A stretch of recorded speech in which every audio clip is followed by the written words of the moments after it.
Good morning, everyone. How we doing? It's the Richie Hicks Jr. Sports Podcast, and I am your host, Richie.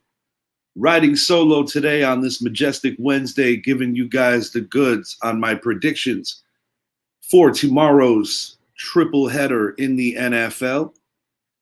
In addition to that, some of my show topics today are going to be hitting on the growing maturity of Zach Wilson despite getting benched and demoted for the first time in about a calendar year.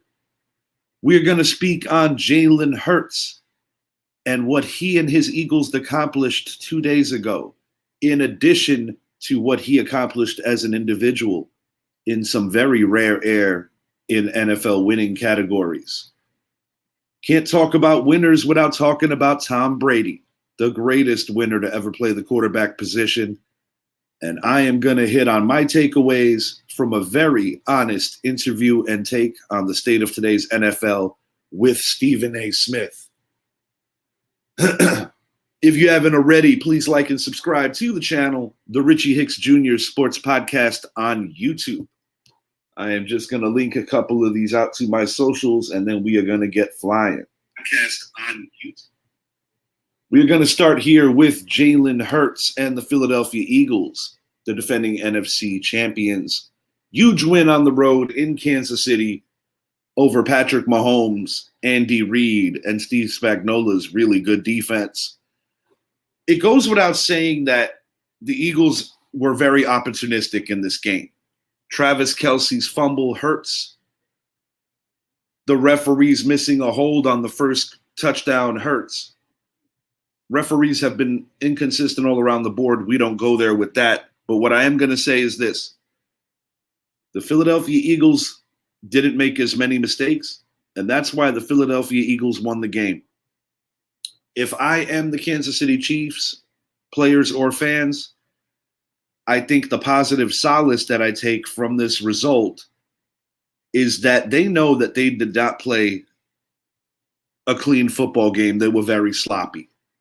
And for them to be as sloppy as they were, with the conditions being as bad as they were, with the drops, with just the many mistakes, with a critical false start, to fall short by only 4 points, you can't really beat yourself up all that bad. I want to give Philly the credit. I don't want to take anything away from what they accomplished, because it's a very tough thing to do, to go into the world champion's house in a primetime setting and win a football game. And that's exactly what the Philadelphia Eagles did. And while I have been very critical about how I think their ceiling is, given that I don't believe they have the caliber of defense that they had a year ago, the only thing that matters is winning in this league. And that's something that the Philadelphia Eagles are consistently doing. What I did find interesting about this game is that I feel that the Eagles' win mirrored their Super Bowl loss. It was very similar. Tale of two halves. The Kansas City Chiefs most definitely outplayed the Eagles in the first half. And I think what's encouraging about this situation is that Jalen Hurts was not sharp. It's hard to be sharp in a game like that where the ball is wet and where, the conditions are most definitely less than ideal. But, anytime you can win a road game in this league, credit is due. And right now, the Philadelphia Eagles are in the driver's seat of not only the NFC East, but also NFC Conference with home field advantage, basically within their own control. It's going to be very difficult for a very strong Dallas Cowboys team to catch them for the East Division. Oddly enough, Detroit is only a game behind them in the loss column. But right now, what the Eagles are doing needs to be praised. And that's not easy for someone like me to say, because I absolutely cannot stand the Philadelphia Eagles. But, I can't do this show and be a homer or be a hater just because I don't like a particular football team, because that's just not cool. And you got to give respect and credit where it's due, and the Eagles have earned that. Before I move it along, I do want to talk specifically about Jalen Hurts. The ascension that this young man has made at the quarterback position over the last 2 years should not be ignored. And what is a crazy stat that came to be after this victory over the Chiefs, who essentially have been the face of the NFL the last few years as the flagship franchise, is that Jalen just won his 13th consecutive game against a winning team, which no other quarterback in the history of the NFL has ever achieved. Let that marinate for a second. Really think about what I just said. Jalen Hurts, the most consecutive wins over winning quarterbacks in NFL history. And, it's not always pretty when you win. It's not always clean. It's not always the way it goes to script. But a common denominator in winning is that since this man has been at the quarterback position, and after going through his trials and tribulations in his first year as a starter, he has truly ascended into one of the better quarterbacks in this league. And no matter who your team affiliation is with, this is a guy that deserves much respect. Final takeaway, Chiefs, Eagles. In the event that these two teams were to meet in the Super Bowl, I would still feel comfortable taking the Chiefs. Because when you barely get edged out and have all the mistakes that they had, it's got to be encouraging to the Chiefs. I've said this in the past, I'll say it again. More times than not, when the Kansas City Chiefs do not win, they often beat themselves. In terms of their reputation as just being a consistent winner, and with the door being wide open since Tom Brady aged and ultimately retired, Patrick Mahomes, at the end of the day, has an opportunity to surpass Brady in terms of that. But having said that, there is absolutely no reason whatsoever to not acknowledge that the Philadelphia Eagles are having a hell of a year. Only one loss on the season. It was an interconference loss, which doesn't really hurt them. They have yet to lose a game in the NFC. And we are coming into soon to be the final month of the regular season. What they're doing is impressive. Got to give them props. We're going to move it along to something that's not so impressive in terms of quarterback play, but something that could be viewed as endearing off the field. It goes without saying that being a professional sports athlete in the New York media market could be one of the toughest things for anyone. You are literally a hero when you win. When you lose, you are a goat, and not the good kind of goat. Zach Wilson, who was drafted high, who was a big investment by this New York Jets team a few years back, has really had a rough go. He's got it from every level of New York media on and off the field, whether it was some of his interesting decisions from a behavioral standpoint off the field, to some people in New York painting him as a bit of a brat, to being the humble kid that was going to get a schooling from the great Aaron Rodgers, to being a kid thrown into the fire after Aaron Rodgers' season ended abruptly 5 plays into it on 9/11 of this year. Zach Wilson has kind of been recycled, redistributed, and just been through all of it since being a member of the New York Jets. And while on the eye test, it would be rather easy for analysts and other players alike to point fingers at why the Jets offense isn't working and point fingers at one player, I have no emotional attachment to the situation. And I'm going to say this. With the O-line woes that the New York Jets have had this year, I'm not completely convinced that even the great Aaron Rodgers would be able to navigate this team to a functional offensive standard. Obviously, Aaron Rodgers is a great player who makes players around him better and better. He proved it year in and year out in Green Bay. But the point I'm making is in this very physical AFC, in a very topsy-turvy AFC East division, I find it rather difficult to believe, even now, if Aaron Rodgers was to make the surprise comeback, that things would be okay.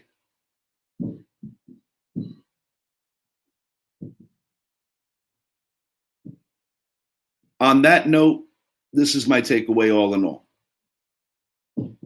Zach Wilson showed a lot of maturity by not burying his teammates. And I do believe that from a character-based standpoint, he has matured as a professional athlete and as a man. Will that ever translate into success on the football field? Time will only reveal that. But I will say this, similar to how I don't envy the situation that Daniel Jones came in across the hallway with the New York Giants, I also don't envy the situation that Zach Wilson has had to take on. Because, I know that there's a frustration between head coach and player. It seems like the organization on certain metrics is behind Zach, whereas Coach Robert Saleh, it's a stressful situation. You want to keep your job. You want to win. There was a huge expectation around this team coming in, especially with being chronicled on Hard Knocks for the whole world to see. But in the end, I think Aaron Rodgers gets right. But if they are not able to be in playoff push mode close enough to make it, it would make no sense to bring back a quarterback at Aaron Rodgers' age. I have said on this show time and time again that I thought an Aaron Rodgers return could be the shot in the arm that this team needs, but they are running out of time.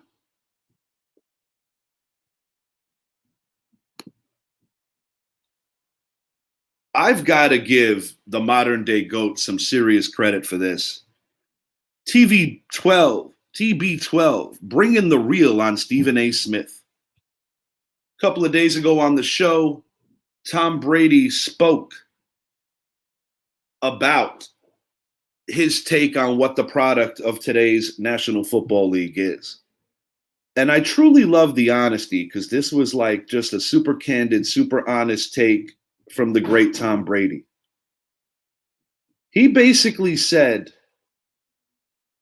that he believes that coaching is not what it once was. Preparation is not what it once was. And he feels the product in today's NFL is just not what it was during his 20-some-odd year career, spanning from 2000 to the early 2020s. He made some very serious examples of how protecting the offensive players on such an egregious level actually allows bad habits to get brought into game plans. He made it very clear that it should not be a defensive player's responsibility to protect an offensive player. It's every player's responsibility on the field to protect themselves. I enjoyed the honesty, because as a lifelong football fan, I must admit that while I think it is important to take the neurological side of this serious and to protect head injuries and head trauma, there has to be a happy medium. Has to be a happy medium in terms of making the game enjoyable for the most important people, which are the fans. I personally believe that the direction the NFL has gone in is rivaling flag football, taking away hip tackles. If you look at how much they've been taking away from this game, pretty soon it's going to be intolerable. And this is a game that I grew up playing and a game that I grew up loving. Shout out to you, Tom Brady, for being so damn honest. Gonna hit you here with my Thanksgiving Day picks before I get out of here. We have a triple header. As tradition goes on every Turkey Day, it always starts in Detroit. The 8-2 Detroit Lions will be hosting the 4-6 Green Bay Packers. The Lions currently have the second best record in the NFC, which is very hard to believe. I've been alive a pretty long time, and I never remember the Lions being 8-2. Normally, this is the kind of game where in past years, the records of each team would be opposite, where Green Bay would be 8-2 and Detroit would be 4-6. And if Detroit was 4-6, they were having an okay year. Packers, as has been chronicled on my show, are in transition. Detroit Lions overcame a scare, almost losing to the Chicago Bears recently. I believe the Detroit Lions are going to win this game, but I don't think it's going to come easy. Packers' great running back Aaron Jones is nursing an injury. Both defenses are very good. And even if Detroit comes out of the gates a little slow, this is a very emotional rivalry and an emotional setting for the whole country to see, which I think is part of the reason why the Packers are going to show up. I just don't think the Packers have enough offensive firepower to match Detroit in crunch time, even if Detroit comes out a little flat. But after the scare against the Chicago Bears, I think Detroit is going to be on their game. And I've got the Lions winning this thing rather handily. I'm going 34 Lions, Packers 17. Jared Goff is going to have a very high passer rating in this thing. And I think Detroit is also going to be able to mash the Packers on the run. I do think in the big picture, the Packers are going in the right direction. But right now, it's just very challenging. Too many things going on for them to sustain winning right now. We're heading to Big D. Another classic matchup that over the years of this great holiday of Thanksgiving for NFL lovers.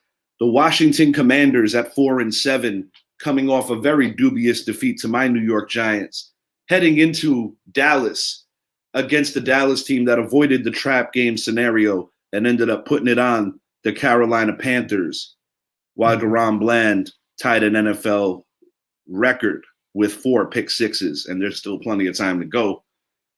As this game goes, I do not have any hope that Washington's terrible O-line will be able to keep the Dallas front seven from having their absolute way in their backfield. I think any and all running backs for the Commanders are going to be in for a very long day. And while I really respect Sam Howell, and while I really think that Sam Howell has come a long way in a short period of time, he's going to be under duress all game. He's going to be essentially having to force too many things because I don't think they're going to be able to run the ball. The New York Giants defense had a great game against these Commanders, forcing 6 turnovers. And even if the Commanders are a little sharper, I do not think that they can truly compete with Dallas, barring some real miraculous stuff going down. I got the Cowboys winning this thing rather handily. I'm going Cowboys 41, Commanders 17. We've got an NFC West matchup of 2 rivals, which last year saw 3 matchups, with the 49ers winning all of them.